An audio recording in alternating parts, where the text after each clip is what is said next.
Imitation हमें बड़ों से मिलता है। छोटे बच्चे बड़ों को देखते हैं, बड़े अपने यूथ को देखते हैं, यूथ अपने घरों में देखते हैं। तो इस चीज को हमें थोड़ा सा दूर करना है। अब सबसे इंपॉर्टेंट बात आती है कि सरकार ने इसके लिए क्या कर रखा है। तो पहली चीज तो ये है कि प्रति वर्ष every year 80 lakh people die because of tobacco.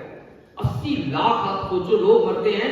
और भारत में पिछले साल 13.5 लाख लोग टोबैको से उनकी मृत्यु हुई है। अब वो क्या बीमारियां होती है वो तुम्हें सबको पता है।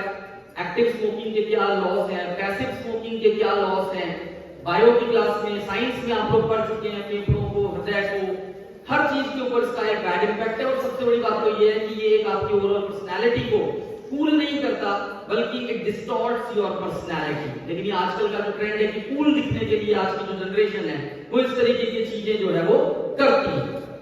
इवन आप अगर देखेंगे एग्जांपल्स में तो 90s के दौर में हनी सिंह जो एक यूथ जनरेशन का आइकन बना हुआ था और उसके ज्यादातर जो गाने थे वो भी नशे से रिलेटेड थे। और उसके बाद 5 साल तक वो गुमनामी में चला गया। उसको यही नहीं पता कि उसके साथ हुआ क्या इन 5 सालों में। और कभी सारे रैपर्स जो ये नए नए बादशाह और ये सारे के सारे आए।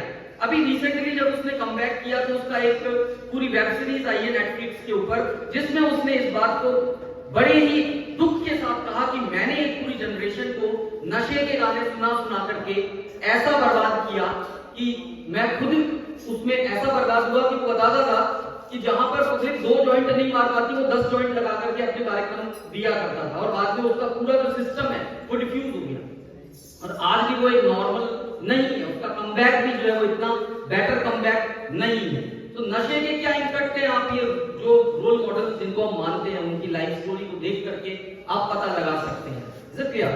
सेकंड थिंग, कानून की दृष्टि से यदि हम देखें तो 2003 में भारत सरकार एक टोबैको के अगेंस्ट एक कानून लेके आई। अब उस कानून में आप देखो कि कितने सारे प्रावधान है। धारा 4 ये कहती है कि 100 मीटर की परिधि के स्कूल के विद्यालय के आसपास से नहीं, पहला तो ये है कि सार्वजनिक प्लेसेस के ऊपर यदि कोई धूम्रपान करता है या तंबाकू का सेवन करता है 200 रुपए की पेनल्टी लगेगी। 5वां जो प्रावधान है इसका वो ये है कि यदि आप किसी भी तंबाकू के पदार्थ का एडवर्टीजमेंट करते हैं, उसका प्रचार करते हैं किसी भी तरीके से, तो उसके ऊपर आपको 2 से 3 साल की सजा हो सकती है और 5 साल का जुर्माना हो सकता है। विद्यालयों के 100 मीटर की परिधि, और ये हमारा विद्यालय तो ऐसा है कि इसपे तो ये पूरी एजुकेशनल रोड है एक तरीके से। और आप ये देखिए कितने हॉस्टल्स हैं यहाँ पर। तो यहाँ पे नशा मुक्ति अभियान को चलाना एक बहुत बड़ी महती जिम्मेदारी है जिसकी प्लेज अभी आप सभी लोगों ने ली है। तो 100 मीटर के दायरे के अंदर कोई तंबाकू पदार्थ बेचा नहीं जा सकता और वो डिमार्केट होना चाहिए बाकायदा कि ये 100 मीटर की परिधि हमारी यहाँ पे खत्म होती है। तो हमें भी ये पता करना है कि जो शॉप्स है यहाँ पर वो 100 मीटर के दायरे से बाहर आ रही है या कम आ रही है, ये हमारी रिस्पॉन्सिबिलिटी है। इसके अलावा